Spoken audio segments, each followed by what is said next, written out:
Beh, buonasera a tutti, eccoci qua di nuovo ritrovati per il nostro appuntamento de Il tè con i missionari.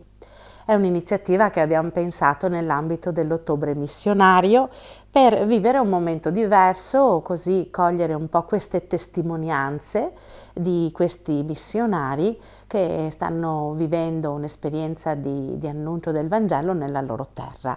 E il tema di quest'anno è testimoni e profeti, ecco perché la scelta di invitare dei testimoni. Abbiamo scelto un ambiente domestico, questa è casa mia, qui con noi c'è Federico della Tenda TV e la nostra ospite di oggi ha invitato a casa mia Suor Maria De Coppi. Benvenuta Suor Maria. Grazie.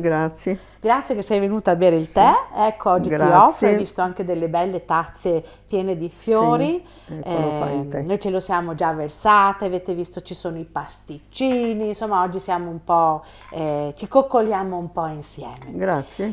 E beh, intanto sono strafelice che sei venuta qui, insomma non è che sei arrivata direttamente, perché Suor Maria fa servizio in Mozambico, no? Ma non è che è arrivata qui apposta, l'ho invitata e ho detto Suor Maria prendi l'aereo, vieni. Lei in realtà era già in Italia e è qui per motivi di salute ma anche per un tempo di riposo, giusto?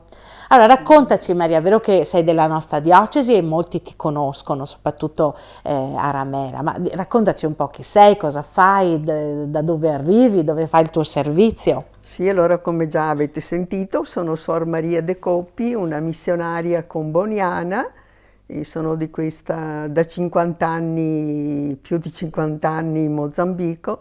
Ormai mi sento parte di quella terra e di quel popolo dove ho vissuto la mia vita.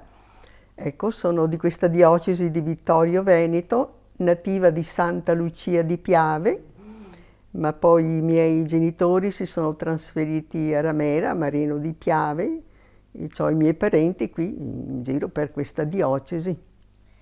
Sono venuta in vacanze per fare delle cure. Quando non si è più giovani bisogna rivedere anche un po' questo corpo come va, no? Ma riparto fra poco, i primi di novembre riparto per il Mozambico. Mamma mia, sei già pronta a ripartire, insomma, sì, credo che sì. La salute è importante. Ma quanto tempo era che non venivi in Italia? 4 anni adesso, ma la prima volta sono stata 9 anni, pensa. Poi 8, poi 7, poi... Mamma mia. Adesso sono 4. Qual è stata la tua prima partenza? Quando è che sei partita la prima volta? Io sono partita nel 1963 in nave. Mamma e mia. Ho fatto 31 giorni di nave, con una nave portoghese che era metà mercantile e metà popolo che viaggiava, sì, di passeggeri. Perché non c'erano gli aerei che facevano i voli? Perché siamo andati in Portogallo, in quel tempo il Mozambico era una colonia portoghese e abbiamo dovuto imparare il portoghese, fare gli esami di portoghese e poi partire con la nave. E abbiamo fatto praticamente tutto il giro dell'Africa, no? Mamma mia. Il Sudafrica e su siamo andati fino al nord del Mozambico, perché nella provincia di Nampula, dove noi dovevamo andare, si è fermato solo nel ritorno. Quindi sono stati 31 giorni. Mamma mia. Sì. Cioè certo che viaggiare, adesso che si va in Africa in un giorno e mezzo per esempio, sì. E viaggiare un mese, non sai neanche poi se arrivi perché è un viaggio impegnativo credo, no? Quello della nave. Poi non credo che aveste i cellulari. Eravamo molto giovani, no? Quindi tutte le volte che la nave si fermava andavamo. Ah, che meraviglia. Sì, è stato un'avventura come si dice, no? Quindi nel 63 io non ero ancora nata, quindi praticamente una vita fa, sono più di 50 anni credo, no, ormai. Sì. E sempre a Mozambico, sei sempre stata in Mozambico in varie missioni, ma sempre nella provincia di Nampula, al nord del Mozambico. Sì. Quindi praticamente tu hai diritto alla cittadinanza mozambicana, sì, dobbiamo dirlo. E adesso ho il visto permanente anche per dire. No? Questa è una bellissima notizia, perché è vero, per andare nei paesi africani bisogna avere il visto, nel senso che ci vuole un'autorizzazione dei consolati dei paesi che sono qui in Italia per poter entrare, e ogni volta doverlo chiedere è complicato perché burocraticamente insomma, ha Sì, dei non ho tempi problemi lunghi. per rientrare. Sì, E insomma sei cittadina mozambicana. sì, Allora, cosa ci posso racconti dire. di questa terra africana, insomma, Bene, Mozambico? Cosa ti ha dato in questi 50 anni tante cose Mozambico? belle e buone, no? Ho vissuto momenti molto forti, quando sono andata era il tempo della colonia, no? Poi c'è stata la guerra per l'indipendenza, poi la guerra civile, poi il momento forte della pace, della ricostruzione, il popolo pieno di vita, no? Che voleva, pronto, era padrone della sua terra, e momenti molto forti e molto belli che hanno marcato fortemente la mia vita, no?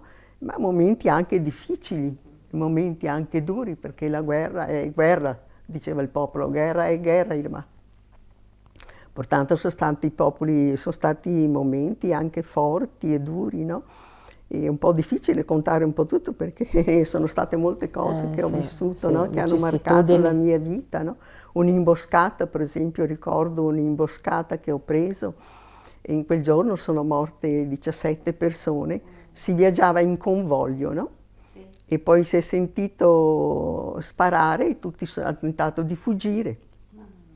E anch'io sono scesa dal carro, dalla macchina, ho tentato di arrestarmi per terra perché non si poteva scappare in piedi, perché arrivavano le pallottole, no? E mi ricordo che lì ho gridato, ho detto: Signore, salvami, non lasciarmi morire qui sotto le pallottole. E io non so come è venuto un soldato vicino e mi ha detto: sei ferita? Io gli ho detto: non lo so. E lui mi ha preso per le braccia e mi ha trascinato. Ho detto: mamma mia, questo è un angelo. E mi ha trascinato dietro un grande termitaio.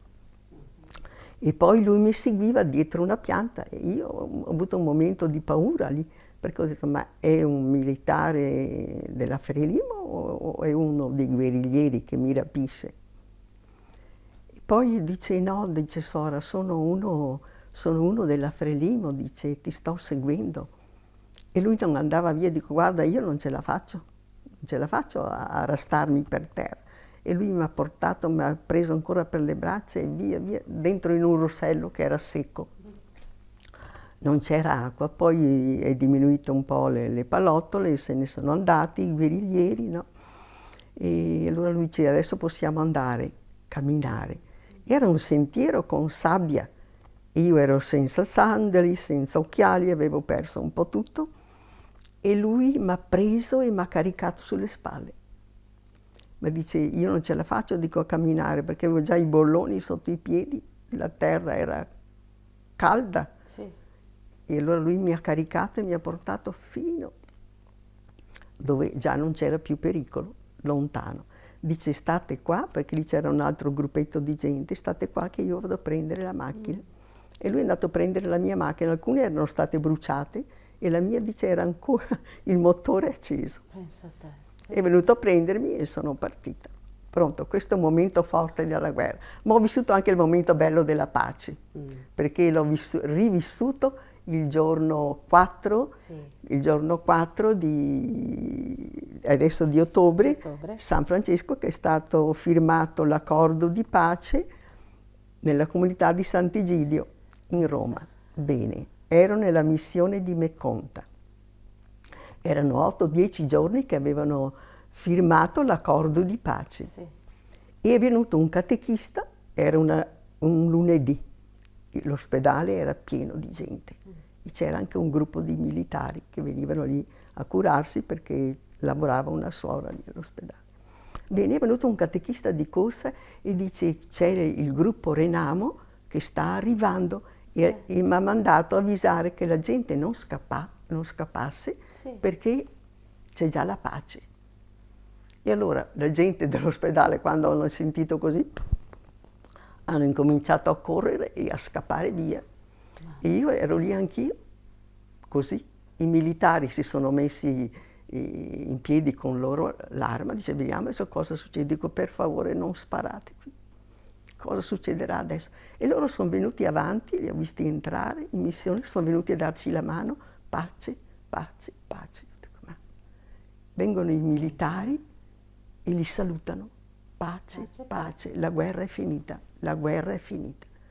Io dico, ma è vero o sto sognando? Eri incredula praticamente, era Sì. come dire, chissà cosa sta succedendo. E dopo vedo delle donne, sono lì delle donne all'ospedale perché viene molta gente, veniva molta gente, con dei cesti, dei piccoli pani che fanno loro e poi delle bagie che sono fatte con i fagioli, no? Che li vendono e la gente che compra. E vedo un militare che va a comprare dei pani e di queste bagie di fagioli e le offre ai guerriglieri. Io dico, ma è vero questo? Questa è pace. E poi incominciano a abbracciarsi e allora la gente che era scappata ha incominciato a ritornare, a venire, e lì si è riempito di gente. Pace, pace, la guerra è finita, la guerra è finita. Dico, ma è vero, Signore? È stato il momento bello, l'ho rivissuto l'altro giorno, lunedì, no? Che è stato il giorno 4, era il 4 di San Francesco, sì. di San Francesco, perché è stato un momento che mi ha toccato profondamente. Certo. È stata la vera pace che io ho vissuto lì in quel momento. Poi sai, c'è momenti buoni, momenti meno buoni. Questi ultimi 2 anni, per farla un po' corta, per arrivare no? ai giorni nostri, diciamo così. Per arrivare ai giorni, ho detto... L'ho detto anche lì in parrocchia quando ho salutato la mia gente lì, la gente della parrocchia, dove in questi ultimi 2 anni, non i 4, gli ultimi 2 sono stati molto duri. Più duri di prima? Perché cosa vuoi? Io ho vissuto là, conosco la gente, già sento che quello che loro vivono, le loro lotte, i loro dolori, le loro fatiche, anche le loro feste, le sento anche mie. Certo. Fanno partecipe della mia vita. E allora questi 2 anni, ho detto, sono stati molto duri. La guerra del nord, no? Dove ci sono i giacimenti del gas, no? Che anche questo è un tema interessante perché che lo sfruttamento delle materie prime. C'è lì la Total francese, c'è lì la Anadarko americana, no?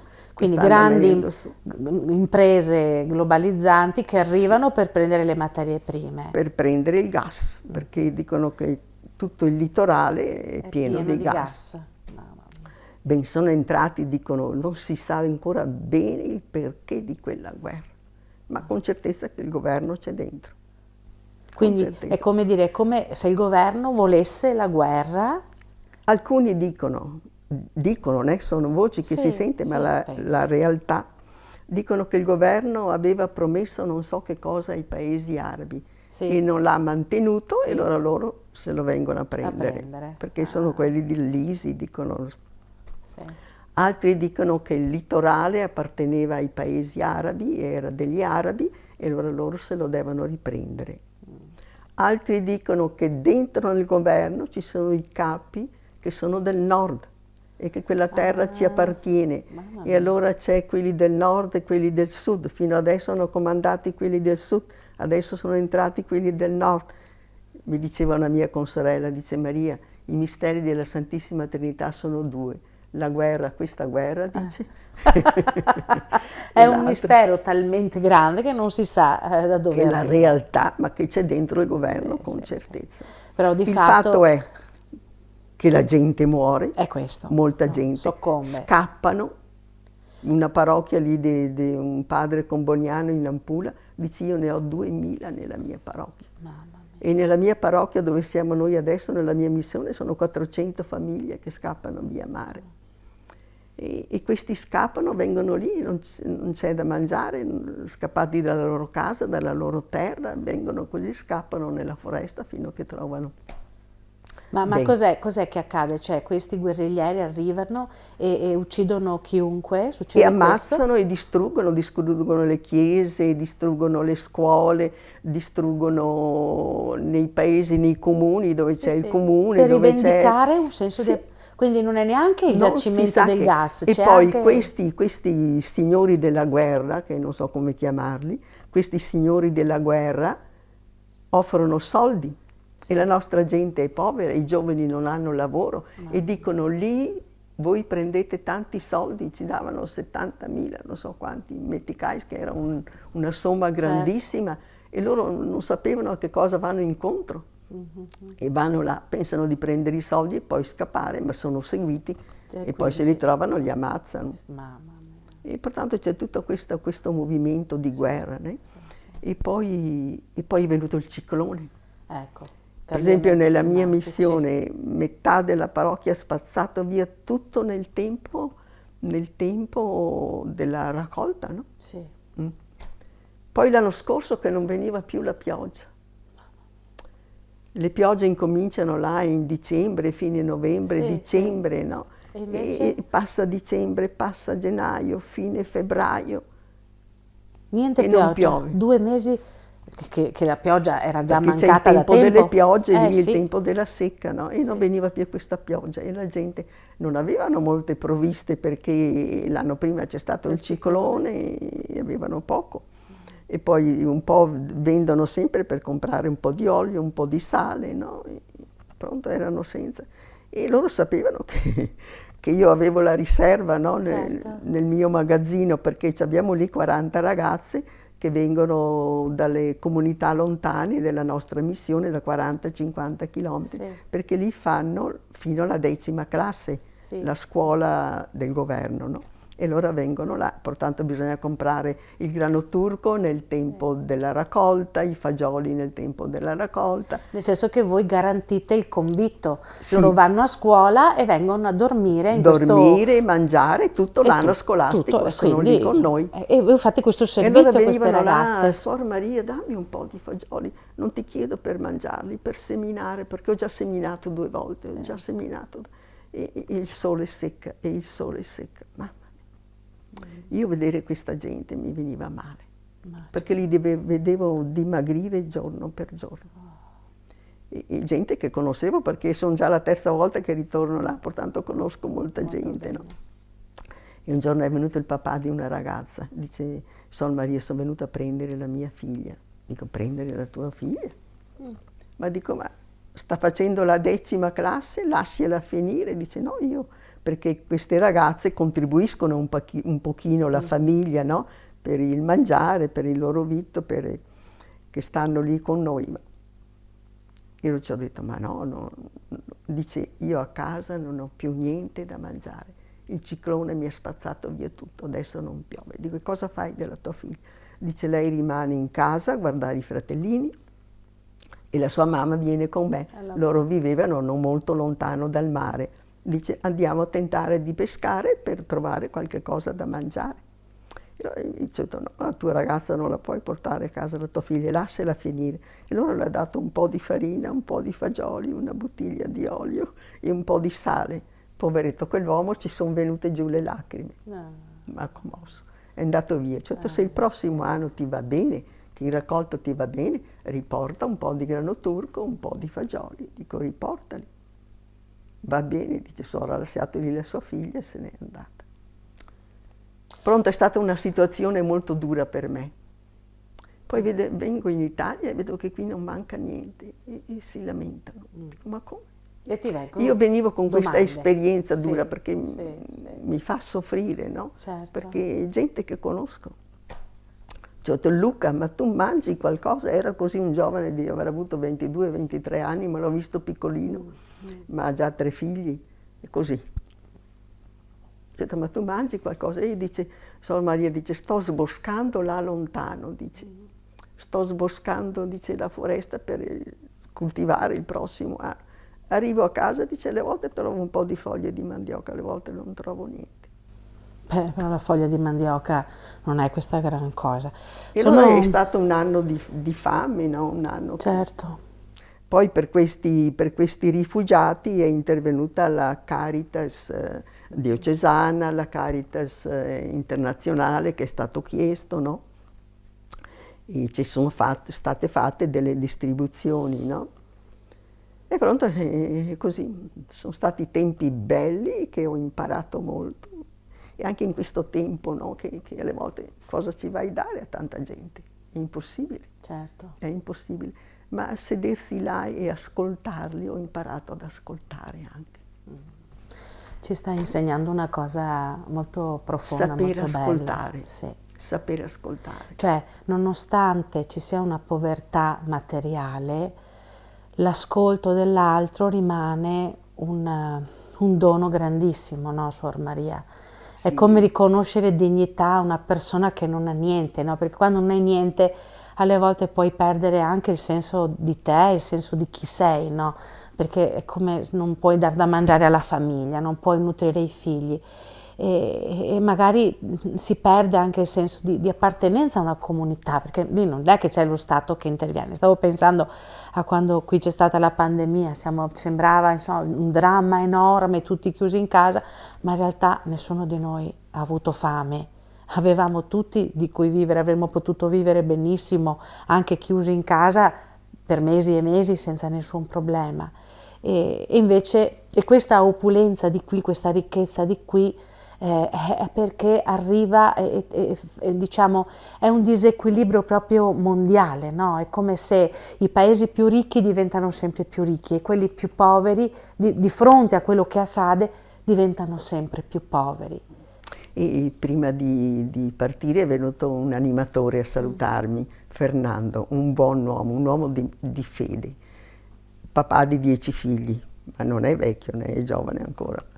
Come si sposano 13, 14, prestissimo 15 i ragazzi, anni. sì, Si sposano, beh, insomma, papà di 10 figli. E mi dice, Suor Maria, dice, perché la guerra in Mozambico? Mi è venuto fuori così. Perché la guerra in Mozambico? Perché, dice, il ciclone in Mozambico? E perché adesso la fame qui da noi, dice, e la pioggia che non viene? Perché? Dice, sai, dice, nella Bibbia, lui conosceva abbastanza bene la Bibbia, nella Bibbia dice, quando succedevano queste calamità grandi, il popolo si interrogava, dice, e diceva, forse noi non camminiamo bene secondo Dio. Cioè, tu stai pensando bene, dico Fernando, si chiama Fernando questo. Dico, stai pensando, dobbiamo rivederci anche noi? Io prima dico, Suor Maria, e tu e tutti noi, dico, forse ci vuol dire qualche cosa. Dice, io sto pensando questo, mi ha detto. Ma sono rimasta. È una riflessione molto interessante, Sì, direi, no? sì, Perché quando non hai niente e chiederti, porti queste domande che sono esistenziali, perché non stiamo parlando di risolvere questioni di tutti i giorni, questioni dell'umanità, no? Dove andrà a finire? Come stiamo camminando come popolo, anche come popolo di Dio, no? Perché alla fine credo che anche questo tema, no, dell'avere tanto, anche Gesù ne ha parlato tanto nel Vangelo, lui ha sempre chiesto di lasciare andare le cose materiali, no? Di vivere la povertà, ha annunciato più volte, mi incontrerete, no, con i poveri. E lì dove sono io, adesso siamo molto lontani, no, dalla città, sono 290, 280 come si chiama la città dove sei tu? La città, la capitale è Nampula, la provincia Nampula, sì, e con la città Nampula, la capitale Nampula ma pure. il tuo Ma io sono lontana già dove c'è il limite con questa provincia del nord dove c'è la guerra di Cabo Delgado. Tanto di là attraversano, vengono lungomare perché la mia parrocchia, la mia missione va a te il litorale. A te il litorale, sì, allora vengono di là. Sono un po' lontani da tutti, no? Poi è un popolo un po' che aspetta che passi, no? Che aspetta che passi, passerà anche questo. Sì, sì.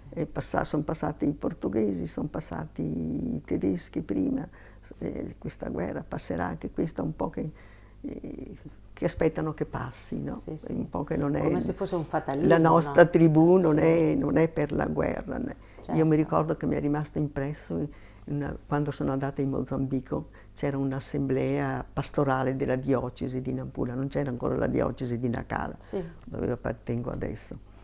E ho partecipato. E in quel tempo c'erano le grandi coltivazioni del cotone, no?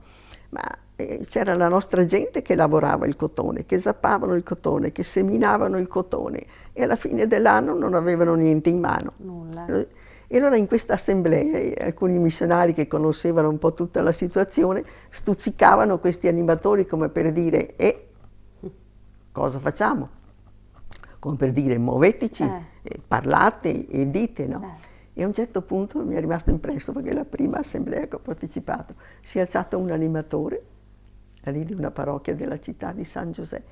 Io, dice, dice ai missionari giovani che sono appena arrivati, li desculpo, come dice, li perdono, sì, perché dice sono nuovi, non ci conoscono, non sanno, ma voi che siete qui da molti anni ancora non ci conoscete. Dice, sapete che la nostra guerra è quella di non far guerra. Che meraviglia, sì. È quella di non fare la guerra. E lì, come siamo lontani, c'è l'ospedale, lì ci sono le scuole, ma vanno all'ospedale, non trovano medicine, tornano a casa, fare che? La malaria, che c'è molta gente che muore di malaria, che c'è questa malaria. Vanno avanti, non c'è, non sono ancora arrivati le compresse. Vieni domani, vieni dopodomani, e con febbre a 39, 40. Sì, sì. Sai cosa penso mentre parli? No? Penso alle persone che vengono in Italia, no? Che magari arrivano da questi paesi e che possono avere anche questo stile di atteggiamento, no? Per quanto riguarda, magari arrivano qui, non sono interventiste, ma aspettano che passi, no?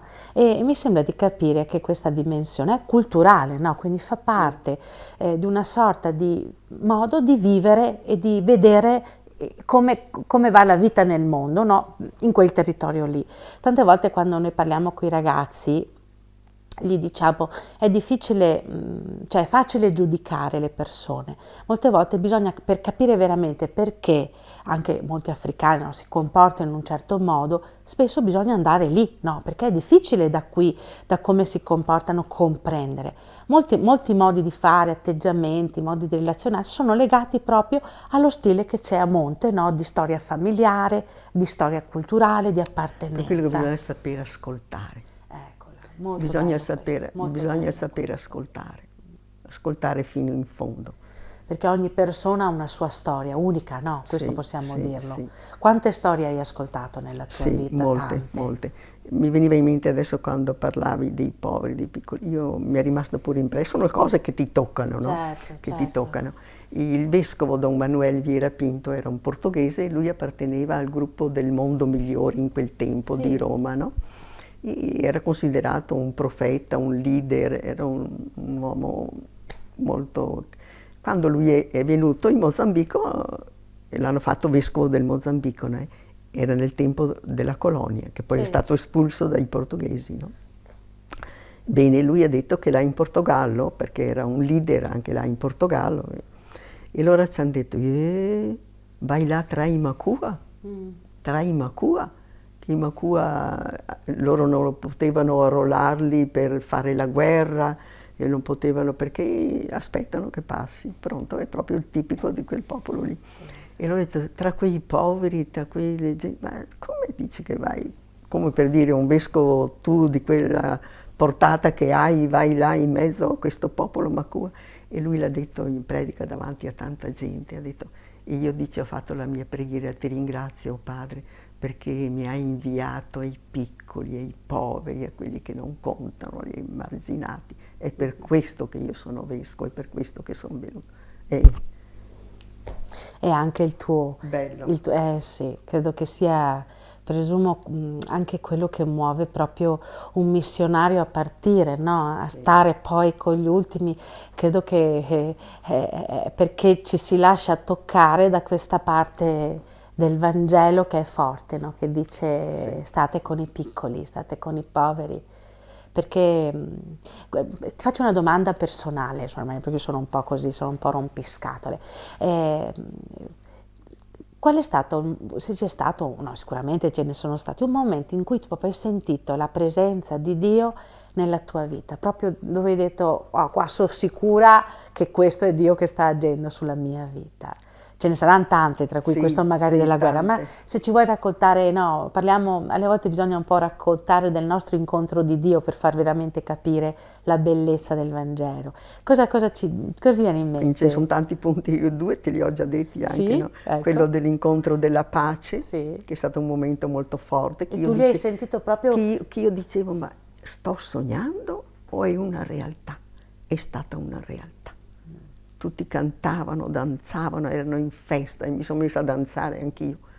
così la pace, finalmente è finita la E guerra. tu hai Quando una sentito? settimana prima, 10 giorni prima, perché lì era un corridoio nella missione dove io ero, era un corridoio che loro passavano da una base all'altra. E lì vicino, a 12 chilometri, c'era un quartel di militari dove che loro volevano entrare dentro e molta gente scappava lì perché erano custoditi da questo quartel di molti militari, no?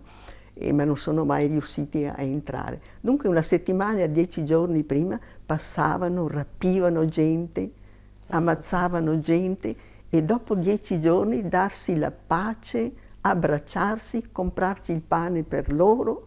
Diceva uno, sai, dice suora, mio fratello era dall'altra parte perché l'hanno rapito, dice. E allora è stato un momento bellissimo, forte.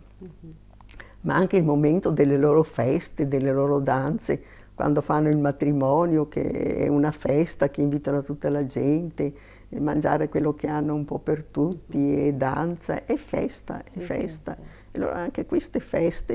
Sì, Cioè dove c'è gioia grande, dove c'è pace, serenità, tu senti che lì Dio è proprio, lo tocchi con mano in qualche modo. Poi no? nel momento della guerra, in quel tempo io dovevo viaggiare perché pronto ero un po' responsabile delle comboniane e alle volte mi trovavo in questi convogli con non so quanti mezzi di trasporto e ero sola di donna che viaggiavo, però tutti mi guardavano, mi mettevano tra un po', suora si metta qui con la sua macchina, di qui c'è i militari davanti, i militari dietro, dico mamma mia, dove sparano di più magari, ma loro per custodirmi, per guardarmi, no? E poi quell'imboscata ne ho prese 3, ma quella lì è stata forte, forte perché ho sentito qualcuno che mi è venuto e che mi ha portato, dico chi è questo? Ho detto Signore salvami, ma quanta gente avrà di età. Che bello. È vero che alle volte noi non osiamo neanche chiedere aiuto alle volte al Signore, ci aspettiamo che arrivi e invece alle volte è importante curare, è importante curare la relazione, no? Mantenere questo dialogo vivo e sapere, anche invocare, ma sapere che Lui c'è, che c'è indipendentemente da tutto quello che accade, che alle volte ha dei disegni diversi per noi di quelli che abbiamo pensato noi, perché non è detto che il disegno di Dio sia lo stesso, però quando ti sei affidato in toto a Dio, Lui sa come dimostrarti che è lì presente, no? Questo possiamo dirlo, no? Come esperienza di fede, no? Sì. E sapere ascoltare ti aiuta a entrare dentro e poi quando senti la storia, la loro vita, senti che c'è una presenza di Dio anche in loro. Certo. Perché diciamo quei neri là? Sì. Io sai, quando sono andata giù le prime volte nel tempo coloniale, no? Loro si sentivano come disprezzati perché è nero, né? Mi dicevano, Sor Maria, questa pelle qui, io dicevo, Signore fammi nera, perché mi feriva sentirli così, dico, ma non sono persone come noi? Non sono persone come noi? Come si sentivano feriti?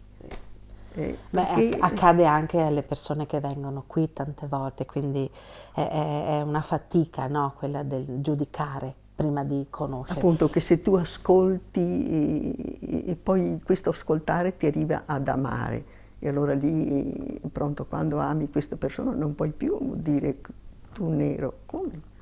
È un'offesa tu questa. Persona.